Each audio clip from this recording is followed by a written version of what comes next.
Thank you, Mayor Cheney, members of the council.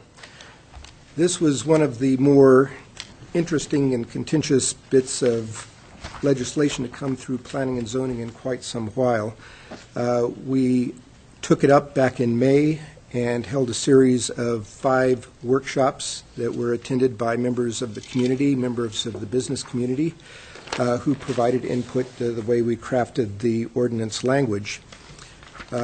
Finally, a couple weeks ago, we had our public hearing on it, and that was also slightly contentious. I'd like to address a few of the aspects concerning the way that the ordinance was crafted from a broad planning and zoning commission perspective and not my own point of view.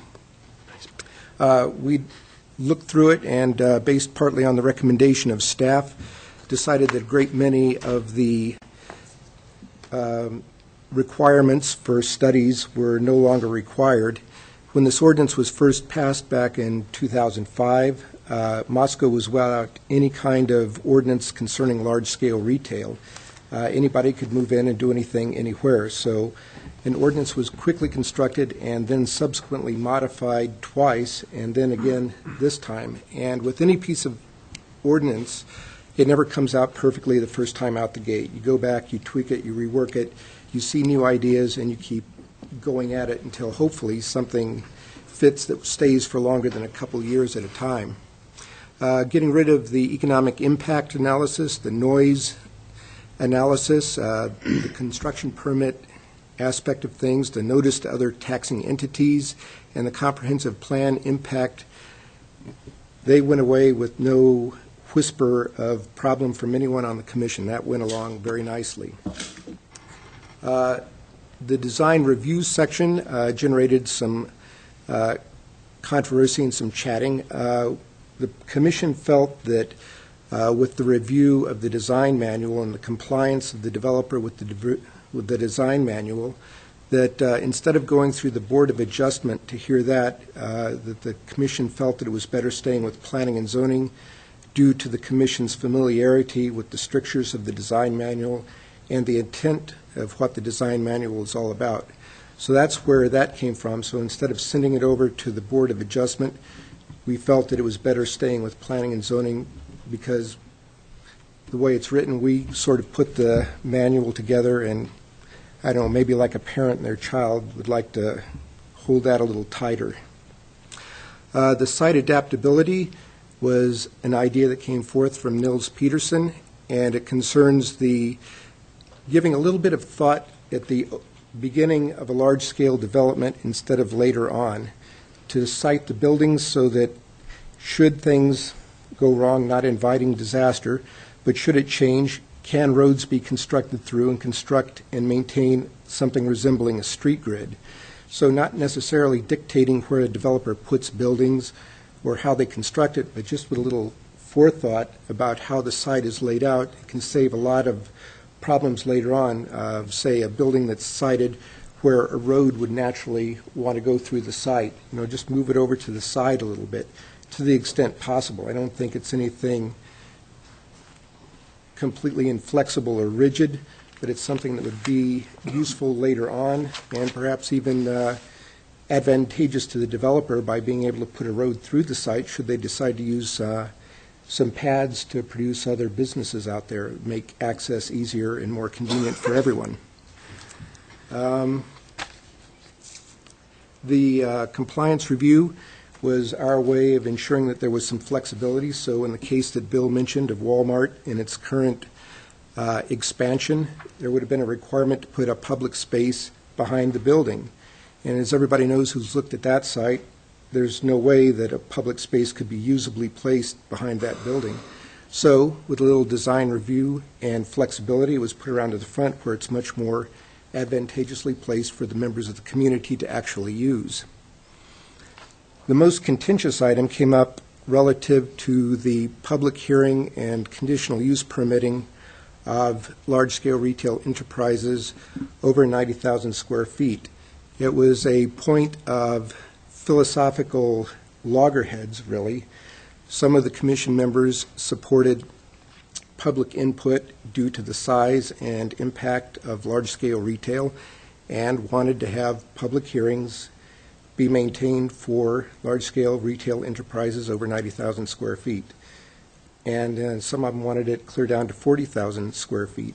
Others maintained that the existence of the design manual and the rest of the ordinance language would preclude the need for a public hearing and allow the development to go forth by right with the strictures that we also adopted in there.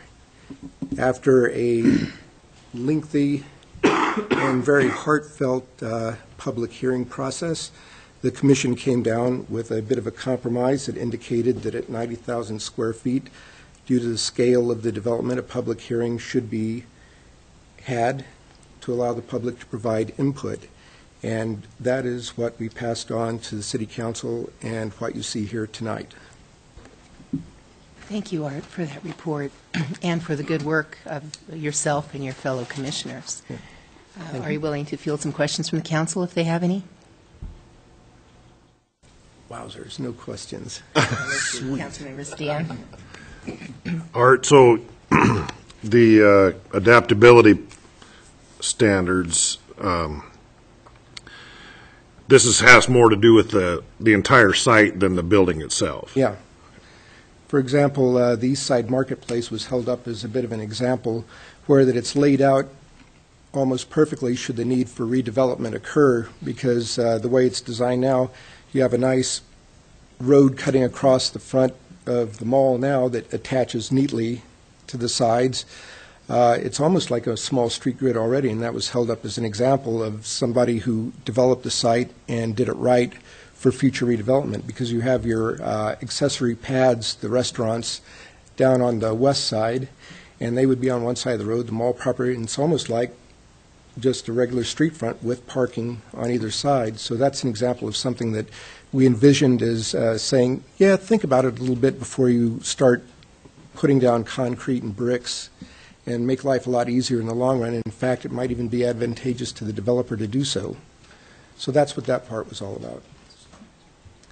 Tim, is that your finger up? Well, not interrupt, but Oh, finger up, I said. yeah, I did have my Yes? finger up. All right, there you go. Testing the wind here. Okay. All right. Well, the same could be said for the Plus Empire Mall. Their pads are out near the highway for the most part. There's almost a street that runs off of the hotel entrance, east and west. So Actually, it might even work better on the Palouse Mall if the parking lot in front of Winco were bifurcated there instead of having a street up close to its entrance, another street down close to the frontage on Highway 8, chop it halfway along, and that would run right across the rest of the front of the mall. And so it's not bad as it sets. So sometimes things happen, but it's just mostly a request that developers give a little thought to where they're situating their buildings so as not to drop the Palouse Empire Mall square across what might potentially be a future street access. Wayne?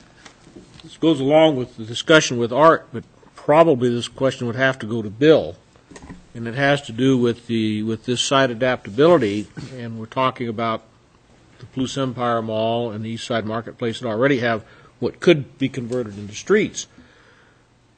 But the problem that I see is those are constructed to parking lot standards. They're not constructed to street standards. So if this were to come to pass, then would a future development be required to construct parts of the parking lot to actual street standards? Bill? And that'd be only required if they were actually proposing to dedicate them as public streets in ways. There's nothing in the site adaptability sketch that would indicate they'd have to dedicate those as public streets. They could be private internal access streets that would not need to be constructed to a city street standard. Again, it is only a conceptual schematic sketch that is required, and is not a binding instrument or document, but is just, I think the commission wanted or desired for the developer of a new large retail establishment to just have an exercise of thinking about how the site could potentially be repurposed or redeveloped in the future. So their concern was not to actually see that these main alleyways or passageways through the parking lots could be converted to streets if necessary because of a failure of the development. Correct. It was just more of a thought process of how the site's laid out and where the buildings are placed and how it could potentially be reused in the future. Okay, thank you. Walter? Thank you, ma'am. If I may, for Bill first, and then with Art following on the same discussion. Bill, the standard in 261 of the design manual that it speaks to this site adaptability provision that's been inserted, it doesn't have a parenthetical, but don't worry about it, developer, we're just trying to make you think. It says all applications shall include a site adaptability plan that includes a schematic drawing of the site, which demonstrates the ability to redevelop the site with infill building placements, internal circulation via public or private streets, and parking areas to serve the conceptual redevelopment. I mean, if I'm a developer and that's a requirement, I'm going to do it in terms of it would happen. But it's or be decided that isn't the best way to do it, as Tim said, 30 years from now. I guess I just don't see the, hey, it's just a sketch on a napkin, don't worry about it element in it. And it is just a conceptual redevelopment. It is not a forced binding or other instrument. I think at least the intent of the commission, I believe, was just that it be a conceptual redevelopment plan. Well, I just would contend that put into the design manual, this particular P&Z commission may not exist in its present form in 10 years, and this council certainly won't. Certainly. So I think, I prefer to try to think about long-range consequences of what we do. But then my question, if I may, for Art, you've made a comment that the East Side Marketplace lays out in a fashion that would fit with this concept. Mm-hmm. What streets line up with the East Side Marketplace? Well, you've got the one street that just about dead ends right into the Fairgrounds Street, whatever that one is. The one in front of Safeway with the slide over, you're right in there, right through the middle of the I parking would lot. contend that the driveway into the fairgrounds is halfway between the U.S. Bank East Side aisle and the Safeway aisle. So Neither one of them line up with it. I'm trying to imagine, but yeah, it lines out with that. And I'm not intending to space. argue with you. I'm trying to understand this concept. If you didn't make the fairgrounds have an approval process that included this, then you have it for the mall, but you've got a fairgrounds that's blocking anything you can line up from the north because it takes up how many city blocks? A couple or more city blocks. Yep. You don't have any streets east of the Palouse Empire Mall that line up because of the size and shape of the Best Western, so you would almost need to move this forward to applying to motels as well as fairgrounds and large retail, and et cetera, et cetera. So I just would say the two examples of malls we have in town, if they were just to have come about today and tried to do this, their question might be line up with what? Well, here's a couple of things. It's perhaps partly lining up with existing street grid, partly is not obstructing future connectivity. Imagine either the Palouse Mall or the East Side Marketplace rotated 90 degrees, and what that's going to do to, in the case of the East Side, north-south connectivity, and imagine in the case of the Palouse Mall what that would do with east-west. If you took that mall and rotated it 90 degrees on that site. I guess I'd have to play with it, but I don't see that either one of That's them the line up with idea. anything because, and if I may, because you've got a large apartment complex on one side of East Side Marketplace, on the other side of Mountain View, you've got a cemetery, large structure, taking up a lot of space. Imagine in your head, take that mall, rotate it 90 degrees. So now you're no longer on a north-south axis, you're on an east-west axis. What happens should the mall choose to redevelop? You have an existing mini street through the fairgrounds that could easily connect in a north-south fashion through there, all the way through the fairgrounds, out through that area, and out the other side. If that mall were built on an east-west axis, that would not be possible due to the structure being in the way. A little thought ahead of time, and you mentioned looking at long-term, over-the-horizon thinking. If you have the mall oriented as it is, you preserve your north-south connectivity in that case. Out on the west side, you currently have the option of providing east-west connectivity across that mall site as it stands, and up behind it too with the potential rezoning of the area further out into motor business. Now, if that mall were rotated, you would not have access through there, and it's an exercise that requires only a conceptual sketch that hopefully would get the developer to say, yeah, if I put my buildings here, it's not going to obstruct or limit the ability of the street grid to get itself through. There's no requirement for anything more than a conceptual study, a conceptual drawing of how the land with the buildings on it could in the future connect with Moscow's street grid for connectivity and transportation. We've oftentimes run across where developments have happened and we've kicked ourselves saying, you know, we just scrubbed a street grid and have contributed to congestion and problems with traffic flow. And that's what this section hopes to avoid, is looking far, far out and just very simply at the inception of a project, which costs next to nothing, just request a sketch of how they're going to lay it out that would, if you wanted to put a road here and a road here, Moscow remains connected. It's not an invitation to failure, nor is it anything contained in it to require upscale construction. It can be just parking lot construction. It's just preserving the options rather than having a building obstruct any future connectivity. And that was the whole idea with this. Thank you. Other questions for Art? Okay. Thanks again. Welcome. We appreciate your report. So I would request that other testimony not be quite as lengthy. Art's presentation was essentially a report, and that as invited by myself and welcomed by the council. So that was by design.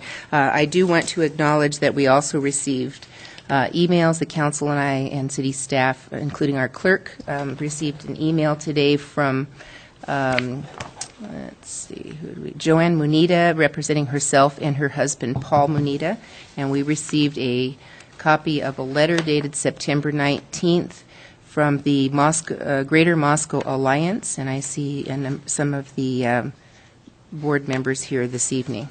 So, with that, I'll invite others who would like to testify this evening. Come forward, please. State your name and address for our record. Mayor Cheney and members of the City Council and City staff, it's a pleasure to be back in City Hall this evening. Kelly Moore made a comment earlier this evening about how he appreciated the work of the Planning and Zoning Commission, and I just wanted to echo that I really appreciate all the hard work and volunteerism that they do, as I know you all appreciate it very much. We couldn't function, the city couldn't function without the volunteers, and they are very much appreciated. So I want to give you a big thank you on my behalf. Sometimes it's a little tough to know when to testify when you've got a complicated amendment coming before you, when you agree with some parts of it but disagree with other parts of it. So I took my chances to jump up here and be first in line, I guess. The planning and zoning recommendation, I believe, is a step in the right direction. I think the part of the amendment changing from 40,000 square foot threshold to 90,000 square feet, I think it's a step in the right direction. My personal preference that it be the threshold not even exist, that there not be a threshold. But I do think it's a step in the right direction. I think if there was not a requirement of a conditional use permit, there would still be regulatory provisions that would still continue. There would still be zoning consideration, buffering considerations, building regulations, parking and signage regulations, stormwater regulations and development agreements could still be made. So I don't know that you're giving away the farm by not requiring a conditional use permit.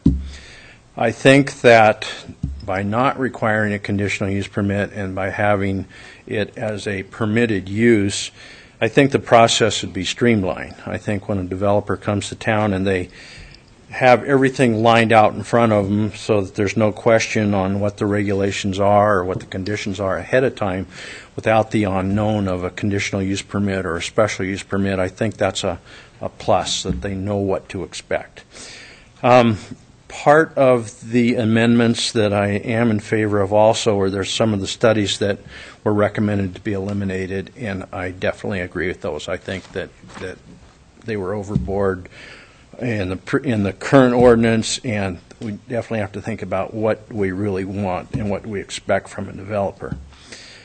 As I said, I think the permitting process would be more streamlined. I think that the recommendation from the Planning and Zoning Commission is a step in the right direction. I think it needs to be carried on further than that. And I think that with these changes, it makes the city of Moscow a much more business-friendly community. And so, anyway, I want to thank you for your consideration, and thank you, Planning and Zoning Commission. Thank you, Marshall. Anyone else who'd like to testify in general support of the proposed amendments?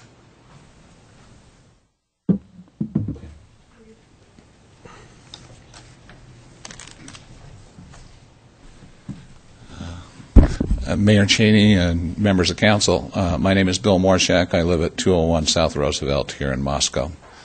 I want to echo most of the remarks that you just heard from former Mayor Comstock. I also want to congratulate Art on a lot of hard work. And having served on that commission for a number of years, I know it's never easy to get through a process, particularly one as complicated and as sometimes contentious as this one perhaps was. I believe the CUP requirement in the LRE just adds uncertainty and is not a useful tool for the city of Moscow. I don't think we need to continue with that process for any size large retail development. And I also am concerned about the discussion I've heard tonight about the kind of fuzzy language that's in that's being proposed to be added to the design review manual about future uses for the establishment or the project at some point in the future. The question I have running through my mind is if it's that provision in particular, if it's a fairly casual and insignificant or not too restrictive provision, what would happen to an applicant that didn't submit one? I mean, would that negate the whole process? I'm not sure how that would work out. So I think that provision is fuzzy, and you need to think long and hard before adopting that as an inclusion in the design review manual. But otherwise, I'm greatly supportive of the work that P&Z has done, and I think it's something that's pointing the city of Moscow in the right direction. And I commend you for your work and hope that you continue to make Moscow a more business-friendly community. Thank you. Thank you, Mr. Morshak.